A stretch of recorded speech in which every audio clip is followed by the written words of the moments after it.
بسم اللہ الرحمن الرحیم۔ واقعات پڑھیے اور عبرت لیجیے۔ سبق نمبر 112، اختلاف توڑ کا سبب بن گیا۔ حضرت مجاہد رحمۃ اللہ علیہ فرماتے ہیں کہ جنگ احد میں صحابہ میں کچھ اختلاف ہوا تو ان کی ہوا اکھڑ گئی اور وہ ناکام ہو گئے۔ اس قول کا مطلب یہ ہے کہ غزوہ احد کے موقع پر نبی کریم صلی اللہ علیہ وسلم نے تیر اندازوں کی ایک جماعت کو ایک جگہ کھڑی فرما کر ان کو حکم دیا کہ تم یہیں ٹھہرے رہنا، اگر ہم کو قتل ہوتے ہوئے دیکھو تو بھی یہاں سے نہ ہٹنا، اور ہم کو کامیاب ہوتے دیکھو تب بھی ہم میں شریک نہ ہونا۔ جب جنگ کی شروعات ہوئی تبھی سے مسلمانوں کا پلڑا غالب رہا اور کافر برابر ہارتے رہے، یہاں تک کہ وہ رسوا اور ذلیل ہو کر بھاگے اور مسلمان غنیمت کا مال جمع کرنے میں مشغول ہوئے، اور یہ تیر اندازوں کی جماعت اختلاف کرنے لگی اور وہ بھی غنیمت کے حاصل کرنے میں مشغول ہو گئی۔ اس اختلاف کا کیا اثر ہوا؟ اثر یہ ہوا کہ کفار اسی جگہ سے مسلمانوں پر ایک دم سے حملہ آور ہوئے، اور یہ اچانک حملہ ایسا تھا کہ مسلمانوں کے پیر اکھڑ گئے۔ اللہ نے سورہ آل عمران میں اس واقعے کی جانب اشارہ کیا ہے۔ معلوم ہوا کہ اختلاف کا نتیجہ یہ ہوتا ہے کہ ہوا اکھڑ جاتی ہے اور سامنے والوں پر سے رعب ختم ہو جاتا ہے۔ بڑوں کا اختلاف اور ہمارے لیے عبرت۔ ایک واقعہ یاد آ گیا جو بڑا سبق سکھانے والا ہے۔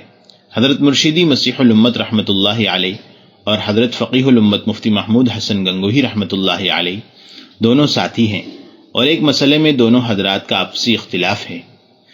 مفتی صاحب رحمۃ اللہ علیہ کے نزدیک جو حق تھا انہوں نے اس کو ایک رسالہ شورا اور اہتمام میں دلائل کے ساتھ لکھ دیا، اور حضرت مسیح الامت رحمۃ اللہ علیہ کے نزدیک جو حق تھا آپ نے بھی دلائل کے ساتھ رسالہ اہتمام و شورا میں تحریر فرما دیا ہے۔ مگر اس اختلاف کا منشا نہ برائی تھی، نہ عصبیت، نہ کوئی چیز، بلکہ اس کا منشا قرآن اور حدیث کے دلائل تھے۔ لہذا نہ آپس میں کوئی مخالفت ہوئی، نہ گالی گلوچ کا سوال، نہ عیب تلاش کرنا، نہ بد کلامی کرنا، بلکہ حیرت انگیز واقعہ ہے کہ اس اختلاف کے بعد حضرت مفتی صاحب رحمۃ اللہ علیہ کو دہلی جانا تھا۔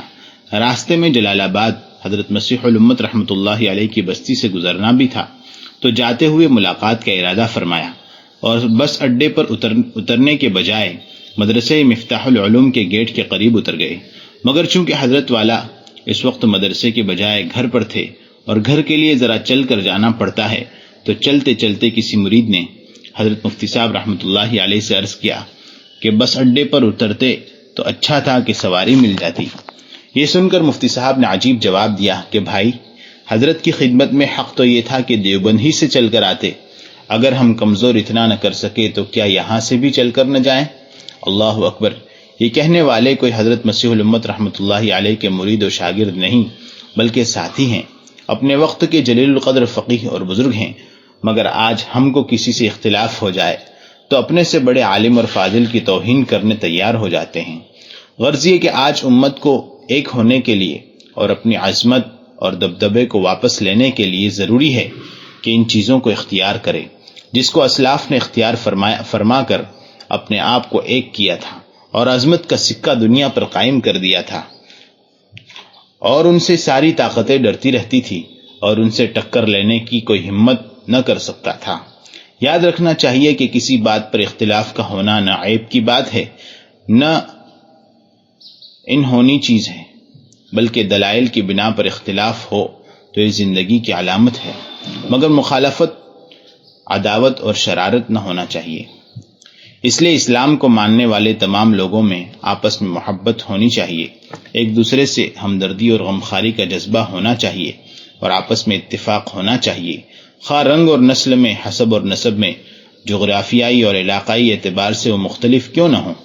جب اسلام کی آمد ہوئی اور حضرت محمد صلی اللہ علیہ وسلم کی کیمیا اثر تعلیم اور صحبت لوگوں کو میسر آئی تو ایک دم وہاں کی کایا پلٹ گئی، اور یہ نا اتفاقیاں اور اختلافات اتحاد اور اتفاق کی لہروں میں تبدیل ہو گئے۔ سماج میں محبت، بھائی چارگی اور ہمدردی اور غمخواری کی فضا قائم ہو گئی۔